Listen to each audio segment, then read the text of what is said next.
Thank you, Mr. Speaker. This morning I had meetings with ministerial colleagues and others. In addition to my duties in this House, I shall have further such meetings later today. Mrs. Cheryl Murray. Thank you, Mr. Speaker. In the public interest, will my right honourable friend, the Prime Minister, publish in full all of the government's European Union exit modelling? But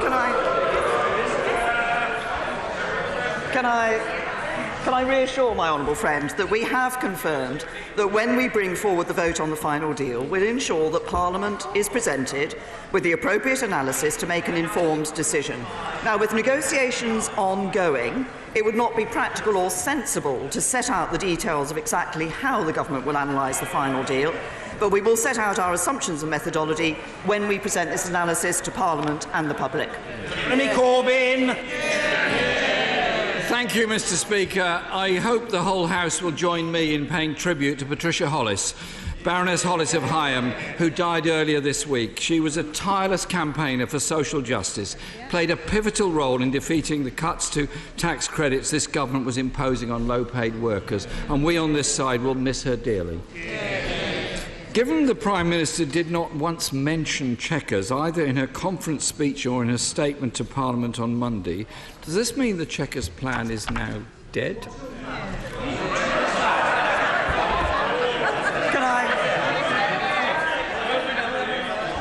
Can I first of all say to the right honourable gentleman that I join him, and I'm sure the whole House joins him, in expressing our sincere condolences to the family of Baroness Hollis. She was an outstanding parliamentarian, and I'm sure members from all sides of the House will remember how she was a dedicated champion for the poorest and most disadvantaged in our society. He asked me if the Chequers plan was dead. The answer is no. Corbyn. Well, Mr. Speaker, that's most interesting because the International Development Secretary and the Work and Pension Secretary have both refused to say that they back the Chequers plan. Maybe she could share a pizza with them and see if that can sort it out. Could the Prime Minister confirm the Treasury legal advice given to Cabinet that in the event of no deal, the government would still have to pay the EU a divorce bill of £30 billion? Can I say to the right honourable gentleman, we've been very clear throughout the negotiations in relation to the financial settlement that led to the figure of around £39 billion that appeared following the December joint report, that this is a country that honours its legal obligations, and we will do exactly that. But I would also remind members of this House that we have been very clear, as have the EU, that nothing is agreed until everything is agreed. Corbyn. Last week, Mr. Speaker, 63 Conservative MPs wrote to the Chancellor to complain that Treasury forecasts based on Brexit negotiations are too negative. I'm just waiting to write to say that legal advice is too negative as well. In December, the Prime Minister signed an agreement. In December, Mr. Speaker, the Prime Minister signed an agreement with the EU which stated, and I quote, "In the absence of agreed solutions, the United Kingdom will maintain full alignment with those rules of the internal market and the customs union." Will she confirm that this agreement still stands and that she signed up to it without any time limit? Can I say to the right honourable gentleman that if he reads the December joint report, he will see very clearly that the first way of dealing with the issue of the border in Northern Ireland, between Northern Ireland and Ireland, is through the future relationship. As I said to this House on Monday, we have made good progress on the aspects of the future relationship, including a number of aspects based on the plan that we had put forward in July. We then said that there could be some Northern Ireland-specific solutions. There are already Northern Ireland-specific arrangements that take place, and that failing that, we would look at those UK-wide solutions. We were clear then, and we are clear now. The purpose of the backstop is to bridge the gap between the end of the implementation period and ensuring that the future relationship is in place. And as we have said, I expect the future relationship and intend to work for the future relationship to be in place by the 1st of January 2021. Jeremy Corbyn. Mr. Speaker, my question was that she signed an agreement that had no time limits attached to it. Does she stand by that or not? Mr. Speaker,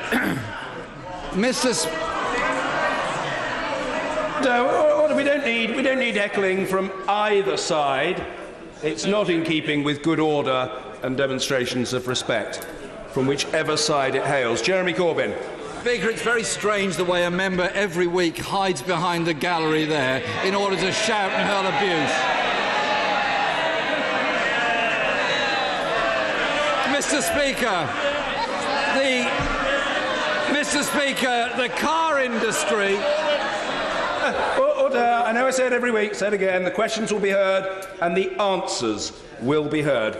That is the situation. Jeremy Corbyn.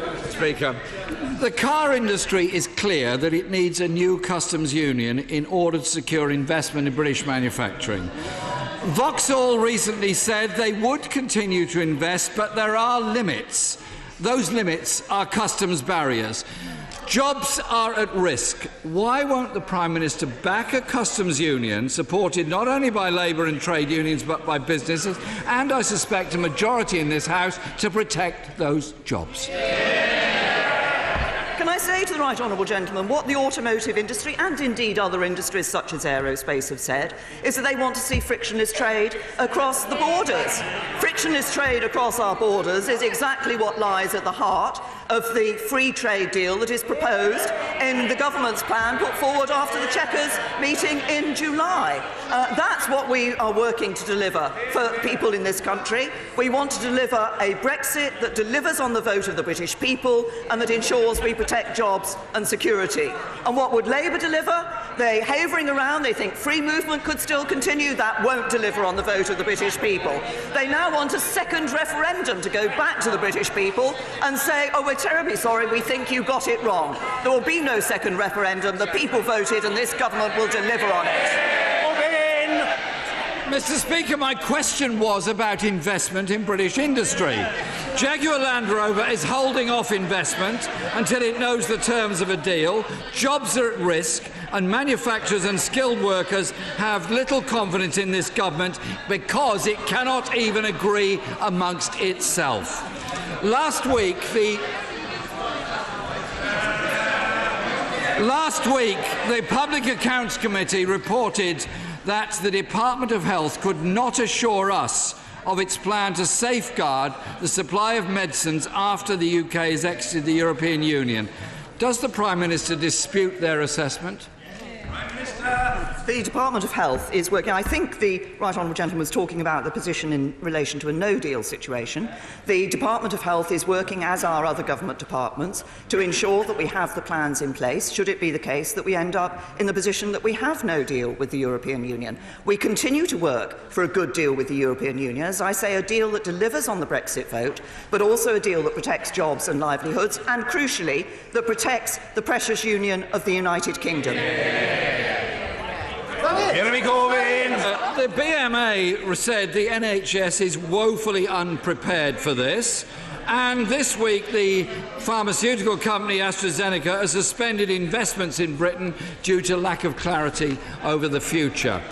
Mr. Speaker, the Conservative Party has spent 2 years arguing with itself instead of negotiating a deal in the public interest. And now, just days before the deadline, they're still bickering amongst themselves. The Prime Minister and her government are too weak and too divided to protect people's jobs, our economy, or ensure there is no hard border in Northern Ireland. So, Order. Members are a little overexcitable. Just calm down. Jeremy Corbyn. Mr. Speaker, the Prime Minister and her government are clearly too weak and too divided to protect people's jobs or our economy or ensure there is no hard border in Northern Ireland. So the Prime Minister has a choice. She can continue to put the Tory party's interests first, or she could listen to unions, businesses, and put the interests of the people of Britain first. Which is it to be? The right honourable gentleman has spoken in a number of his questions about protecting jobs. I note that he has said nothing about the unemployment figures that came out this week. So let me tell him overall what this government is delivering for the people of this country. Scrapping the council's borrowing cap so they can build more homes for people. An end to austerity so people's hard work pays off. Freezing fuel duty for a 9th year so there's more money in people's pockets. Unemployment lower than for the last 40 years. Youth unemployment halved under this government. And wages rising faster than they have done for a decade. Labour can play politics, the Conservatives deliver for the people of this country.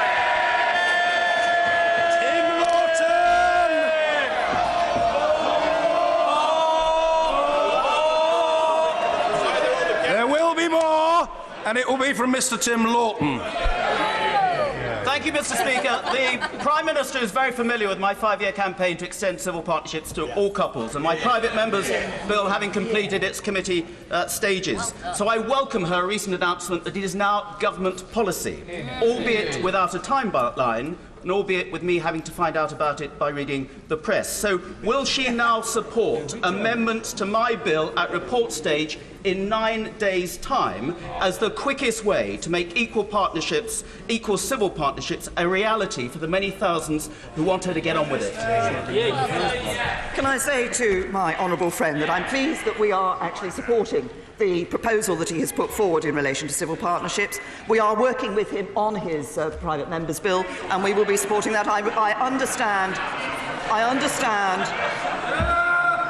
understand there are some small amendments required, and officials will be discussing those with him. Ian Blackford. Thank you, Mr. Speaker. It is in all our interests, for jobs in particular, that the Prime Minister comes back from Brussels with the right deal. We will act as a constructive opposition. The enemy is behind her. Yesterday, the former Conservative Prime Minister, Sir John Major, said that Brexit would leave the UK a poorer and weaker country. And previously, another Conservative Party leader told the BBC that people's jobs would be put at risk as a result of Brexit. Does the Prime Minister agree with these statements? As the right honourable gentleman knows, the plan that we have put forward for our future relationship with the European Union is one that protects jobs and livelihoods in this country, but also enables us not just to get that good trading relationship with the European Union, but to get good trading relationships around the rest of the world as well. Blackford. Mr. Speaker, people's jobs would be put at risk. The words of this Prime Minister in June 2016. Mr. Speaker, no Prime Minister should negotiate a deal that threatens jobs. The Prime Minister must accept responsibility, avoid an economic catastrophe. Prime Minister, go to Brussels and act in the interests of all citizens across the UK and negotiate to keep us in the single market and customs union. That will command a majority in the House of Commons. Does the Prime Minister not understand that staying in the single market and the customs union is the only deal that will get through this House? Can I say to the right honourable gentleman, as I have explained in this chamber on a number of occasions and will continue to do, the proposal that we have put forward is one that delivers on the referendum vote, but also ensures that we protect jobs and livelihoods across the United Kingdom. But if the right honourable gentleman is interested in ensuring that the interests of everybody in Scotland are taken into account in the negotiations that we undertake, then he should join with us in recognising the importance of leaving the common fisheries policy. Sir Patrick McLaughlin. The vast majority of people in the United Kingdom will wish the Prime Minister very well in the very tricky negotiations that she has to undertake. Something which no other Prime Minister has had to do in our history. Will she ensure that the outcome of these negotiations will ensure that we still continue to get the levels of inward investment that we've attracted in this country, which has seen unemployment fall in the last 6 years by over 1 million people? Well, my right honourable friend is absolutely right, and I thank him for raising this. The inward investment into the UK is important in terms of supporting jobs here in the UK, and what we want to do is ensure that we remain an attractive place for that inward investment, but we also want to encourage that inward investment through the deals that we are doing with countries around the world. And free trade deals mean greater choice, they mean lower prices for British consumers, and more export opportunities for British businesses, and increased investment here in the UK. And that's why our leaving the European Union gives us an opportunity to forge even better relationships, even better connections around the rest of the world, to encourage that inward investment and to bring yet more jobs here to the UK. Mr. Speaker, I'm sure even the Prime Minister's fiercest critics, I believe she has a few, but even her fiercest critics must be full of admiration for the way she manages her diabetic condition and holds down such a tough and demanding job. I understand she benefits from a freestyle Libra glucose monitoring system. Wouldn't it be nice if she would do something to make that available to the 500,000 people who are denied that benefit because of NHS rationing? Perhaps we could call it help for the many, not the few. Can I say to the honourable gentleman, first of all, I thank him for his comments. I do use a Freestar Libre. It is now available on the National Health Service. But I would say to the honourable gentleman, it is not the only means of that continuous glucose monitoring that is available on the NHS, and there are other means that are available. In fact, I saw a letter from a young girl yesterday, from a child, who had written in to say she'd started on the Freestar Libre, but then because of the hypos that she was having, she's actually been moved on to a different glucose monitoring system. So it isn't the case that there's only one system that is the right one for everybody. What's important is that those systems are now available on the NHS.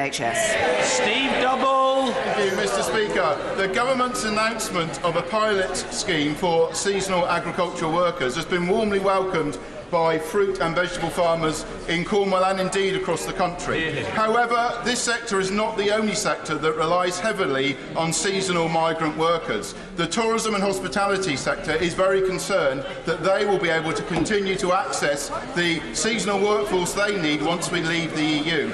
Can the Prime Minister confirm what action the government is taking to ensure this important sector for our economy continues to be able to access the workforce it will need? And would she consider a seasonal worker scheme for the tourism sector? Well, can I say to my honourable friend, I thank him for highlighting the seasonal workers pilot that we've introduced, because the horticultural sector is a particular British success story. We've seen a significant growth over the last 20 years in soft fruit production, over 130% increase. We have been clear that we're piloting and looking at this seasonal worker scheme, and we'll assess how that has worked, and we'll obviously be bringing forward the further details of the overall immigration policy that we have proposed, but will ensure that we are recognising the needs of the British economy. Alex Norris. Thank you, Mr. Speaker. Yesterday, Nottingham citizens published their report into hate crime in our schools. This highlighted hate crime as a growing issue, but I was particularly struck by the children's surveys' lack of awareness of what actually constitutes a hate crime. We have failed them by not yet properly arming them with the knowledge and skills to thrive in this challenging world. Would the Prime Minister meet with me and a delegation of young people from my city to discuss how to change this? To the honourable gentleman, he's raised a very important issue about hate crime. Obviously, we've been taking a number of steps over the recent years in relation to this issue of hate crime. My right honourable friend, the Home Secretary, has published an updated action plan on this, and I would suggest that the honourable gentleman meet, and indeed with those young people, meets with the Home Secretary to discuss how that action plan can help to address the issues that have been raised. Ibn Holinrake. Thank you, Mr. Speaker. Our Joint Health and Local Government Select Committee inquiry into the future funding of adult social care recommended a social insurance system of the type that has been so successful in Germany. Would the Prime Minister give this solution her fullest consideration, which would mean that everyone is protected for the potentially catastrophic costs of care. Can I first of all say to my honourable friend that I would like to thank him and the Health and Local Government Select Committee for their work on this important issue, and it is important that we get social care on a sustainable footing for the future and alleviate the short-term pressures which come on both the social care and the health systems. Obviously we've given more money to councils, but we will be publishing a green paper later this year setting out proposals for reform. It will look across the board at a number of proposals that have been put forward in this area, and will certainly consider those that have been put forward by the committee. Ian C. Lucas. Pensioners over 75 face having to find an extra £150.50 every year if current proposals to take away free TV licences come to fruition. Will the Prime Minister take responsibility for this policy, speak to the BBC and find a solution that doesn't pickpocket pensioners? Say to the honourable gentleman, as he knows, the arrangements in relation to the free licences changed as part of the last BBC settlement. The money is being made available to the BBC, and they will take decisions about how they operate on this. Mr. Simon Hall. Thank you, Mr. Speaker. It is extraordinary that the party opposite has nothing to say about the good news of the fall in unemployment. Falling by 50,000, now the lowest rate in my lifetime. More importantly, I'd suggest that wages are also growing. And that's particularly good news in a constituency like North Dorset, where incomes are below the national average. Does she agree with me that this now means that thousands of families across our country are benefiting from the security of a regular pay packet and our balanced Tory approach to the economy? Can I say to my honourable friend, he's absolutely right to highlight the excellent news that we've seen in relation to employment. Employment at a near record high, unemployment at its lowest rate since the 1970s. As I said earlier, youth unemployment halved under this government at a new record low, and real wages rising. And as my honourable friend says, what that means is more people with the security of a job, more people with a regular salary, more people able to support their families. We're only able to ensure that that takes place by having a balanced approach to the economy, and that's the Conservative way. Alistair Carmichael. Thank you, Mr. Speaker. The Bedouin community of Khan al-Amr in the occupied Palestinian territories faces imminent demolition and is currently being swamped with sewage from the nearby settlement of Kfar Adumim. Just this morning, Israeli forces have tasered and pepper-sprayed activists there.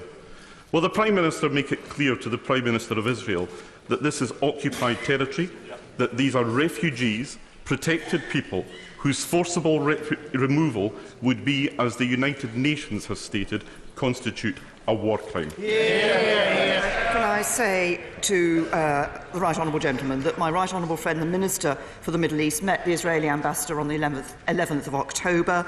He made clear the deep concerns that the UK has about Israel's planned demolition of the village of Khan al-Amr. Its demolition would be a major blow for the prospects of a two-state solution with Jerusalem as a shared capital. And I once again call on the Israeli government not to go ahead with its plan to demolish the village, including its school, and displace its residents. Mrs. Kemi Badenoch. Thank you, Mr. Speaker. My constituent Elliot Peters died earlier this year from hyperammonemia, aged just 14. His parents, Holly and Andy Story, are understandably devastated. Elliot's condition was not diagnosed early enough. By the time he was placed on dialysis, it was too late. Will the Prime Minister meet with me and Elliot's parents to discuss raising awareness of the condition and adding hyperammonemia testing to A&E departments when a patient presents symptoms? Can I say to my honourable friend that this is an extremely tragic case, and I would like to offer my sincere condolences to Elliot's family and friends.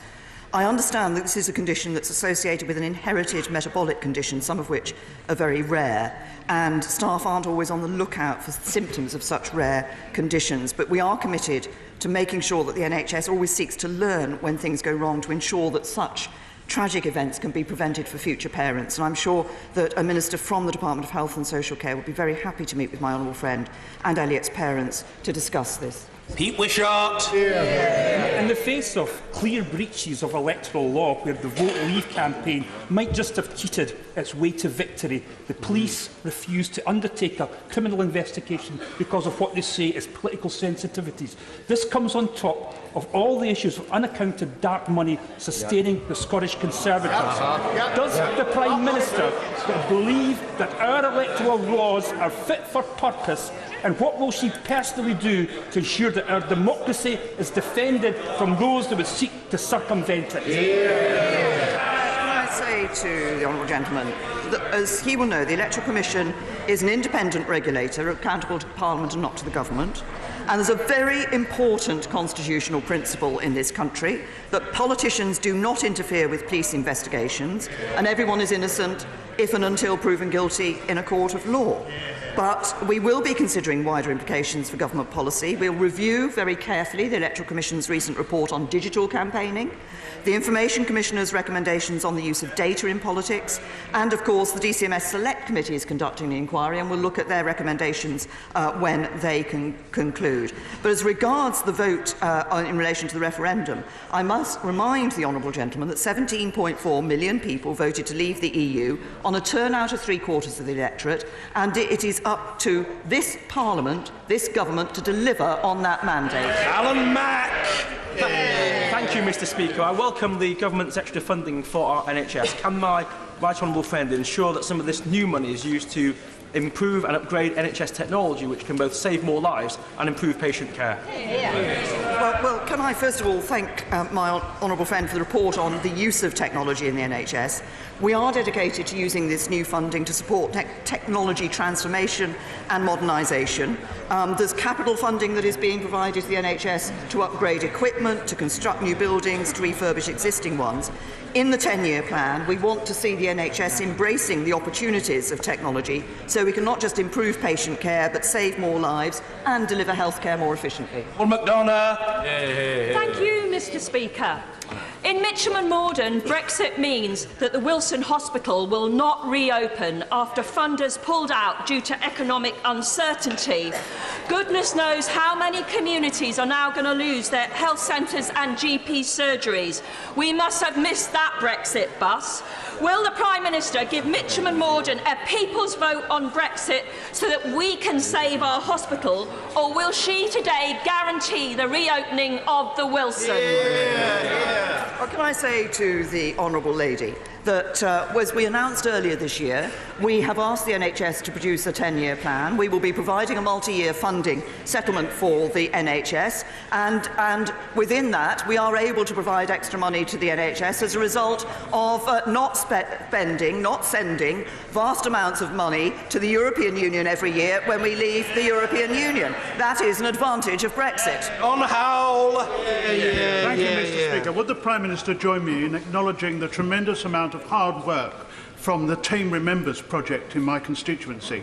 300 people have travelled 150,000 miles to commemorate all of the 212 who lost their lives in various conflicts. Can I say to my honourable friend, I'm very happy to join with him in commending all those who have undertaken those journeys and ensured that that remembrance continues. It is very important that we are able to recognise the contributions that people have made in conflict. Jamie Stone. Here. Mr. Speaker, the Prime Minister will be only too well aware that people living in the remote Highlands and Islands are being penalised by extra charges for the delivery of goods and utilities. Indeed, I would say it is a wholly unfair geography tax on my constituents.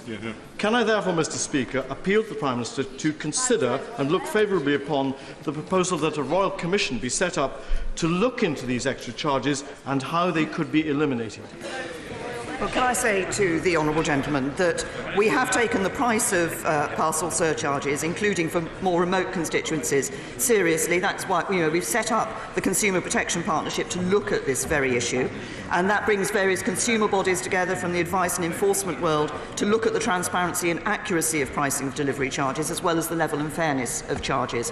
But I am sure that the relevant minister from the Department for Business, Energy and Industrial Strategy will be happy to meet the honourable gentleman to discuss this further. Steve Baker. Mr. Speaker, could I ask my right honourable friend to impress upon our European friends, 2 points which I hope the House will think reasonable and practical. First, that the EU may not break apart the Union of the United Kingdom, and second, that after we have left the European Union, the EU may not direct how we regulate our economy and govern ourselves. Can I say to my honourable friend that certainly I'm very clear that when we have left the European Union, we will be taking decisions here in the United Kingdom on all those issues that previously have been taken, decisions have been taken in the European Union. So we will be taking control of our laws. We'll also take control of our money and take control of our borders. And on the first point he has made, I made it clear earlier this year, have continued to make it clear, and will carry on making it clear that we will not accept any proposals which would effectively break up the United Kingdom. Nigel Dodds. Given that nothing is agreed until everything is agreed, does the Prime Minister accept that it would be very, very difficult for the House to be asked to confirm a withdrawal agreement which is legally binding without having pretty clear assurances and some precision about the details of the future trading relationship? Yes, can I say to the right honourable gentleman that I agree, and as I've always said, that at the time when we bring the withdrawal agreement back, the package, if you like, back to this House, it's important not only that members are able to look at the withdrawal agreement, but also have sufficient detail about the future relationship in all its aspects. The trading relationship, which he's referred to, is important, but obviously our future security relationship, both internal security and external security, and other issues are also of importance. And it's also important to me that there is a linkage between that future relationship and the withdrawal agreement. Julian Knight. Not long ago, we had the horror of 3 pigs' heads being left outside a Muslim community centre in Solihull. Then the EDL thugs came to my proud multicultural town and we turned our backs on them. In this light, will the Prime Minister join me in condemning utterly the actions of a Solihull Green councillor, as reported in the Birmingham Mail, who has written a guide on how to attract and trick BNP voters? There is no place for pandering to racism in my town or in our politics. Can I say to my honourable friend, I absolutely agree with him. There is no place in our society for pandering to racism of any sort. And we should send a very clear message of that from the whole of this House. Can I also say he references what happened at one of his local mosques. And the Home Secretary has been pleased to make extra money available for the security of places of worship, because sadly we do see places of worship of different faiths all too often being subject to attack. But my honourable friend's key point that there is no place for racism in our society is absolutely right. Daniel Rowley. Mr. Speaker, the Work and Pensions Select Committee heard evidence that showed that by not having automatic split payments for universal credit, women are being trapped in abusive relationships. Mr. Speaker, this absolutely disgusts me. How does it make the Prime Minister feel? Well, can I say to the honourable lady that we take the issue of domestic violence and abusive relationships very seriously indeed. I think the issue is split payments obviously are available where that is the right thing to do in relation to couples. Where that is the right thing to do in relation to couples. But I think what needs to be done is that we take a sensitive approach to these cases on that individual basis. We all want to ensure that women who are in abusive relationships are getting the support that they need, and we should send a message of clear condemnation of that abuse from across this House. Dr. Julian Lewis. Next time shroud-waving EU negotiators claim that a hard border is necessary on the island of Ireland, will she kindly ask them who would actually construct it? The Irish certainly won't. The British certainly won't. So unless the EU army plans to march in and build it, it surely can never happen.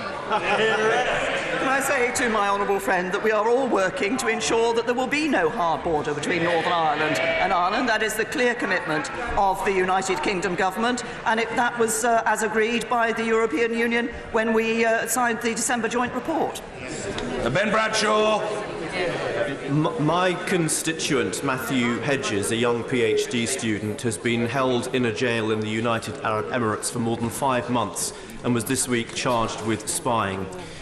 Will the Prime Minister ensure her government makes quite clear to the UAE that Matt was in their country doing academic research and nothing more, and will she also ensure that he receives full consular and legal support, a fair trial, and can return to his wife Danny in England as soon as possible?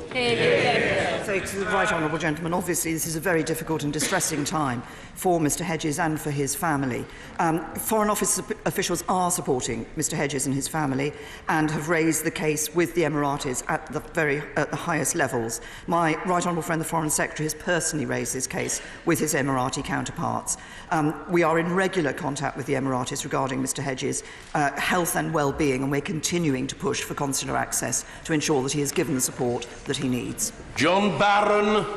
In welcoming the Japanese Prime Minister's suggestion that we could join the Trans-Pacific Partnership when we leave the EU, and in wishing her well in the future negotiations that are upcoming, could she please confirm that our joining and fully participating in the TTP will not be hindered by the common rule book of the Chequers Agreement, and that the whole of the United Kingdom will benefit?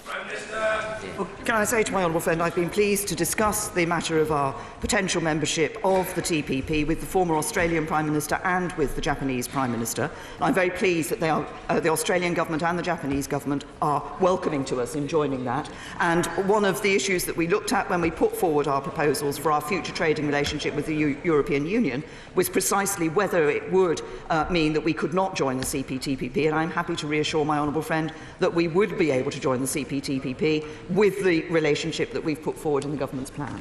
Theresa Pearce. Thank you. My constituent came to see me earlier this year about being sexually harassed at work by a co-worker. Despite many months of meetings with her HR and line management, she's being treated like the problem rather than the victim.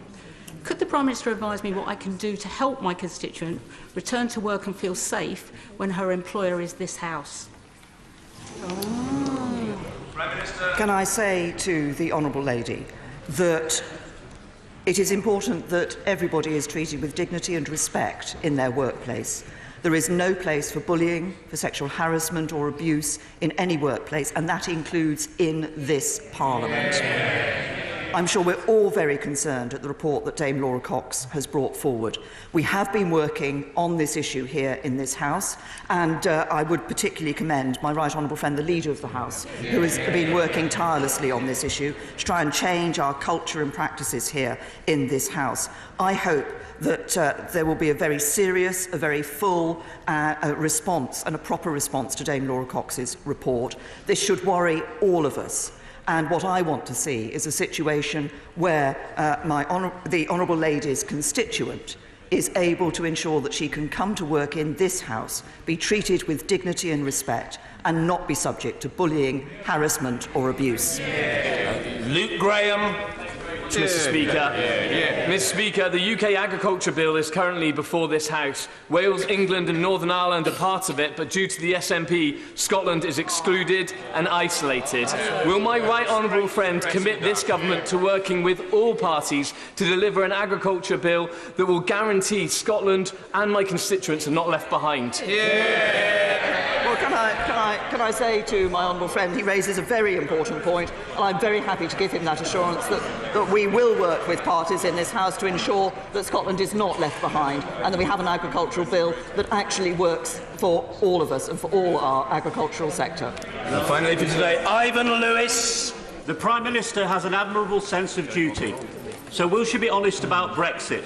There is now only one viable option in the short term which can reconcile the referendum result with the interests of all parts of the United Kingdom, the genuine concerns of many members on all sides about the impact of a flawed deal or no deal, and our communities, as well as Labour's tests. We should join EFTA and the EEA and seek EU agreement to remain in the customs union for a specified period from the date that we leave, making it clear that on joining the EEA we will exercise our right to put an emergency brake on free movement of labour. It may not be the perfect option, but our only consideration now should be the national interest. The Prime Minister. We've got the drift and we're grateful. The Prime Minister.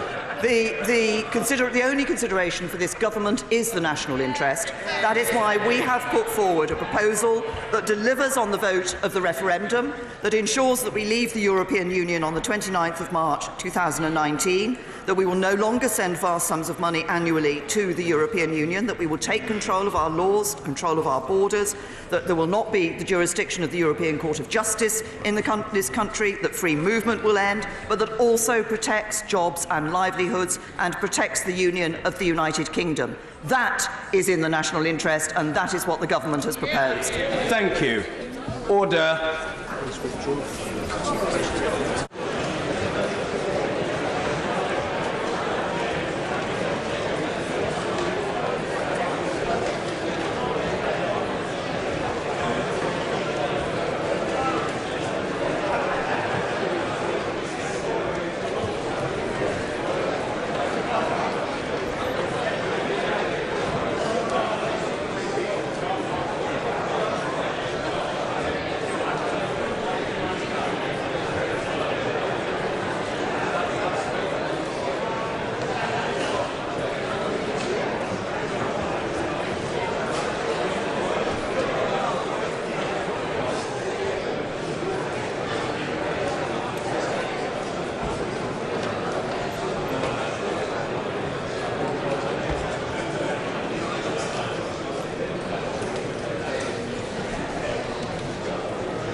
Order.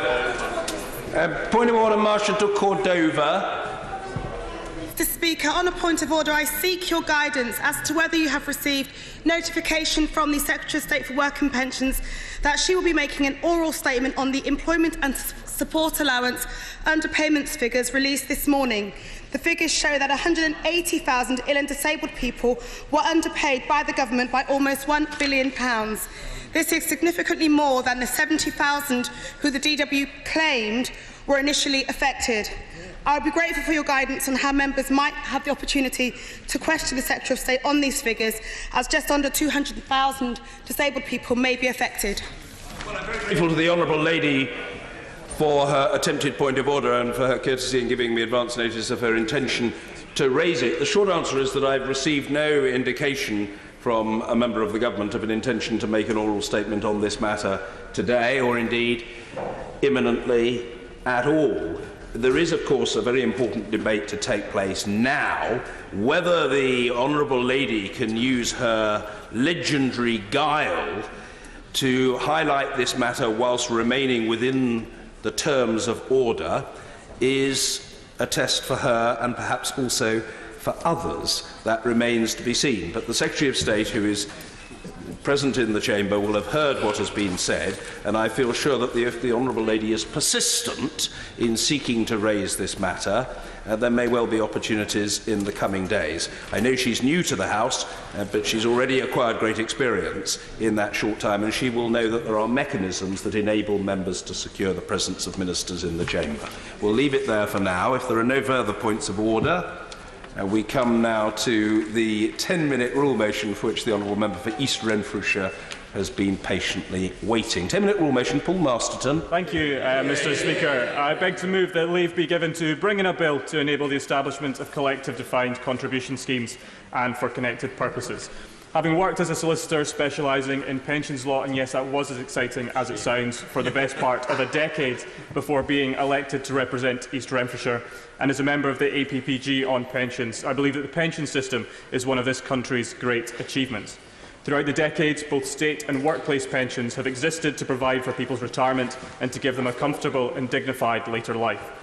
But over that long history, there have also been times of great change. As circumstances change, as we live longer, and as new models and new approaches develop, the way we make that provision for people's retirement has changed. This bill is about the dry business of reform of private pensions and fiscal stability in a globalised, complex business environment, but it is also about the 140,000 men and women working for the Royal Mail across the United Kingdom including the 143 in East Renfrewshire who serve over 30,000 households from delivery offices in Barrhead, Clarkston and Newton Mearns, and ensuring that they get the best possible outcome in retirement. The Royal Mail currently operates a defined benefit scheme, but as life expectancies have risen and the regulatory burden has increased, the risks and volatility inherent to a defined benefit scheme, which provides a guaranteed level of benefits on retirement, are increasingly unaffordable. At the same time, defined contribution schemes, where the level of retirement provision is linked to the pot saved during the accumulation phase, shifts pretty much the entire burden of risk towards the employee. For some time now, the industry has toyed with a middle way, and that is what this bill is about. Royal Mail and the CWU have agreed in principle to introduce a new kind of pension scheme for the first time in the United Kingdom, a collective defined contribution scheme, or CDC. The fact that this innovative development has come as a result of cooperation between employer and union is testament to the power of constructive industrial relations in benefiting company and workforce. As a Scottish Conservative, I know that constructive action is more effective than needless confrontation, and the work of the Royal Mail and the CWU in developing this CDC proposal bears that out. Indeed, I hope this kind of positive employer behaviour and positive trade unionism can serve as an example to businesses and trade unions up and down the country. I've been greatly impressed by the modern, proactive approach of the CWU to this issue, and their work here does them great credit. CDCs claim the much-needed middle ground between defined benefit schemes and defined contribution schemes, balancing in a slightly more even way the risks, rights and responsibilities between employer and employee. This should mean higher quality pensions that are affordable and sustainable for all involved. While contributions rather than benefits are defined in CDCs, their collective aspect means that risks arising from matters like longevity, investment and inflation are shared collectively rather than borne by each individual member. In an age of increased flexibility and choice, the flip from passive saver to engaged retiree can be difficult, and the choice of retirement products confusing. Annuities have traditionally offered poor value, drawdown provides higher returns and is less reliant on market conditions at one snapshot, but the individual bears the ongoing investment risk and could exhaust their retirement pot if they miscalculate their own longevity. If you have a defined contribution scheme, Mr Speaker, you effectively act as your own actuary and your own investment consultant. Or more likely, you take a very low level of guidance on approaching retirement, having spent your entire working life invested in a default fund. This impacts the level of your retirement saving. Supporters of CDC argue that it can deliver higher returns than traditional money purchase schemes for the same level of contributions, partly because CDC pension pots would not need to take as cautious an investment approach as those in more conventional defined contribution schemes. The need to de-risk in the years leading up to retirement to protect against a sudden drop in pot value is removed in a collective scheme. A report by the Work and Pensions Select Committee, which has joined the growing calls from employers, unions and others for action to allow CDCs to be established, has said that this enhanced freedom of investment could also benefit the wider economy, as CDC schemes invest more heavily in more innovative firms. It's clear that CDCs would offer major advantages for employees to defined contribution pensions. Understandably, unions and workers oppose the closure of DB schemes, but the reality is that these were to continue to open, many employers would struggle to continue and many jobs would be put at risk. In my 7 years in practice, I advised a range of employers and trustee boards on the closure of dozens of schemes, and in every case, the company in question made the same justification, that the defined benefit scheme was unaffordable and unsustainable in cost and risk. Many are wholly legacy arrangements, often found in industries least able to sustain them. Likewise, we must not ignore the fact that when a defined benefit scheme becomes more and more of a burden on the employer, it restricts what else that employer can do. It's a drag on investment, and it's a drag on the economy. Deficit repair contributions and high levels of ongoing pensionable salary contributions reduce the ability to invest and the ability to increase pay. We need a solution that works for both employee and employer, and that's what I believe CDCs, like the one proposed by Royal Mail and the CWU, to be. It shares the risks in a way that's fair and responsible. People might therefore wonder why CDCs haven't already taken off, why the Royal Mail haven't already just gone ahead, or indeed why half the major employers in the UK aren't rushing to set CD schemes up. But the reason is that, quite simply, they're not really possible under the current legislative framework.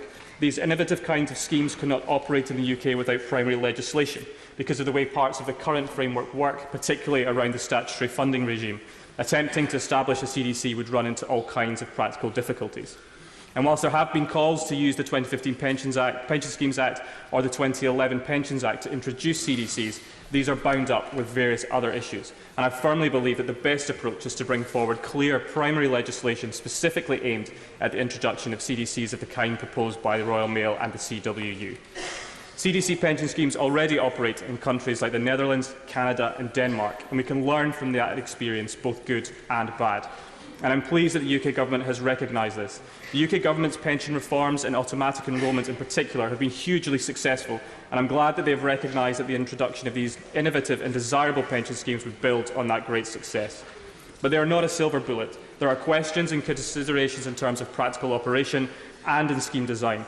But that is not, in my view, a reason to simply sit on our hands when employers and employee representative bodies wish to look seriously at this option for workplace pension saving.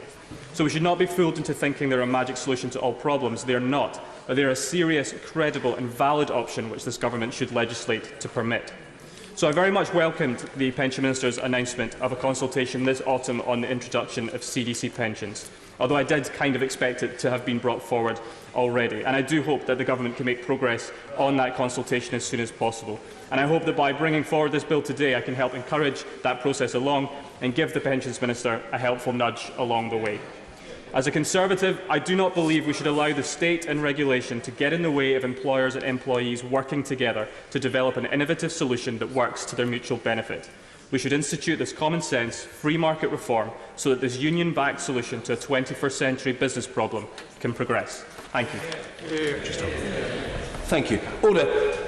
The question is that the honourable member have leave to bring in the bill. As many as are of that opinion say aye. Aye.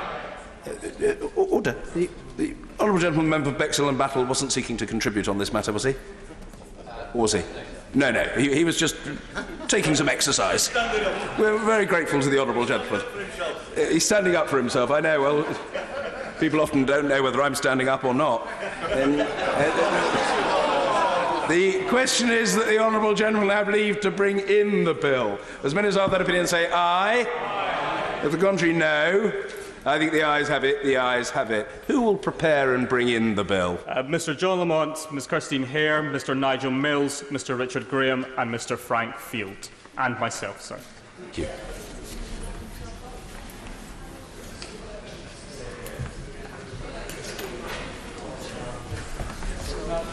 Paul Masterton.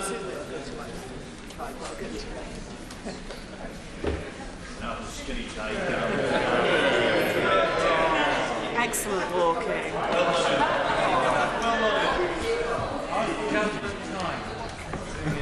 Collective Defined Contribution Pension Schemes Bill. Second reading what day? Friday the 23rd of November. Friday the 23rd of November. Thank you. Order. Point of order, Yvette Cooper. Thank you, Mr Speaker. In the urgent question yesterday, in response to my question, the Health Minister assured me that the TUPE process was being pursued for my constituents in Normanton, where they have lost the contract for NHS waste.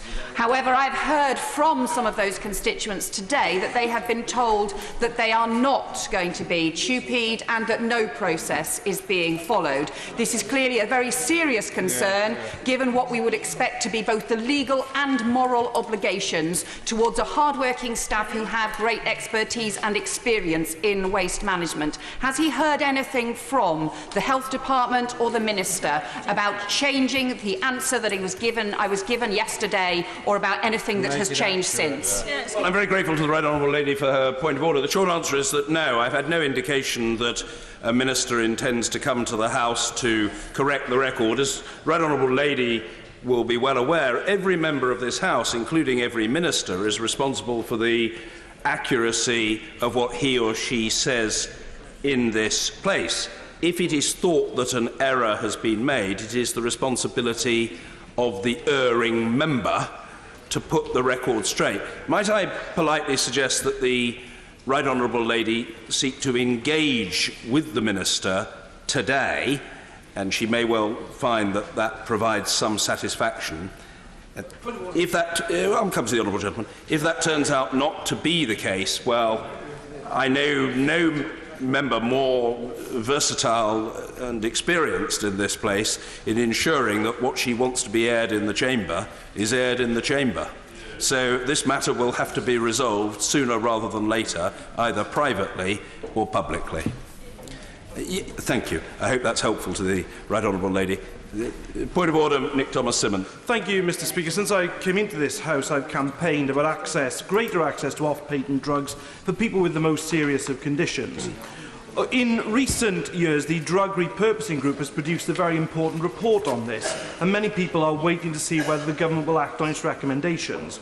I put in a written question to the Secretary of State for Health, and the response I got was simply there'd be a government response in due course. Now, that was disappointing to a lot of people. Can Mr. Speaker advise me as to how I might get a more precise answer to that question? Well, the opportunities available to the honourable gentleman are very real. First of all, they're almost endless, as the honourable gentleman, for veil of Clwyd chunters from a sedentary position with due mindfulness of what he speaks. First of all, the honourable gentleman can table further questions to try to extract the information that he seeks. And secondly, if the honourable gentleman is still dissatisfied, he can, of course, seek an adjournment debate on the matter. And who knows? He might find that his application for an adjournment debate, which would give him an opportunity for concentrated focus on the subject and engagement with the responsible minister, would bear fruit. I think we'll leave it there for now. If there are no further points of order, we come now. I hope that's helpful to him and he feels enlightened and inspired. Thank you. We now come to the first Opposition Day motion on universal credit. To move the motion in the name of the opposition, I call the Shadow Secretary of State, Margaret Greenwood. Thank you, Mr. Speaker. The Universal Credit, the government's flagship social security programme, has been beset with flaws in its design and delivery. It's causing immense hardship for many people wherever it's rolled out. It is hard to believe now, but Universal Credit was designed to lift people out of poverty and smooth the transition into work to ensure that it always pays. The reality is that Universal Credit is a vehicle for cuts. Cuts in support for families with a disabled child for whom the basic rate of support is half what it is in tax credits. Cuts in support for disabled people in work, like one disabled person who wrote to us who is over £300 a month worse off since switching from claiming working tax credits. And cuts in support for lone parents bringing up children who will get over £20 a week less on average, with many losing far more. I will indeed give way. I thank my honourable friend for giving way, and she is absolutely right to start with the issue of how this is impacting on those with disabilities, the vulnerable, the unwell. I have a constituent who is caring for her disabled daughter, suffering with her own mental health problems, had the wrong advice from the DWP and was left with £1,000 of rent arrears and UC not paid. What a shambles this policy is. My honourable friend makes the point so clearly. What a shambles and what what hardship for that family is suffering. Overall, I'll make some progress. Overall, 3.2 million families with children could lose around £50 a week. People are worried, but there's no clarity from government. The Prime Minister told this House that no one would be worse off. Yet in the Times, they reported that the Secretary of State told Cabinet colleagues that households could lose up to £200 a month. Being forced to manage on low income that is then cut still further means tough choices for the family affected. DWP's own survey of claimants, published in June, showed nearly half of new universal credit claimants falling behind with bills, and even 6 months later, 4 in 10 still struggling to cope financially. For over a year now, I'll make some progress and then I'll take some interventions. For over a year now, we on these benches have been calling for the government to address its many flaws. The insistence on digital by default, when many people trying to make a claim either are not able to use IT or don't have access to do it. The monthly payment in arrears, when so many people on low income are used to being paid fortnightly or even weekly. Its inability to cope with fluctuating income that is part and parcel of life on low pay, insecure work or self-employment. The payment to a single person in a household that can make it more difficult for someone suffering domestic violence to leave an abusive relationship. I will indeed give way. Honourable friend for giving way. Will the honourable friend agree with me that we should call a halt to this process? Secondly, many people have been driven into the hands of moneylenders. And thirdly, many people have found themselves in rent arrears. And fourthly, food banks are going up as a result of this policy. Honourable friend makes absolutely pertinent points, and he's absolutely right to call on this government to halt the rollout of universal credit. The online journal, where people have to record the jobs they've spent 35 hours a week applying for, but which work coaches often struggle to have the time to monitor, and the 5-week wait for a payment to start of a claim. According to the latest figures we have from the government, 17% of claims were not paid in full and on time, and 1 person in 10 didn't receive any payment at all.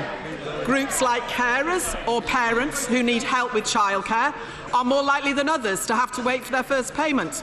The latest figures we have show that only 1/3 of people who are ill or disabled were paid on time. The government's... I will give way. Thank the honourable lady for giving way. Will she also spare some time to talk about the 700,000 people who, on average, will be better off by £285 a month under universal credit, as well as those that find work through it? I think the honourable member is getting ahead of himself, because there is no evidence that the government can demonstrate whether or not it gets people into work. The government's answers to the delays was advances, but they have to be paid back, as well as debts for utility bills, council tax or rent arrears that people will probably have been built up while waiting. The maximum percentage that can be taken out of universal credit for repayments is 40%. How is someone already trying to manage on such low income supposed to cope with such a large slice of their support is taken away at source? And yet, in the face of all of the evidence, the government has insisted on pressing ahead, accelerating the rollout of universal credit since May this year, at the same time as carrying out a rapid programme of closing 1 in 10 job centres.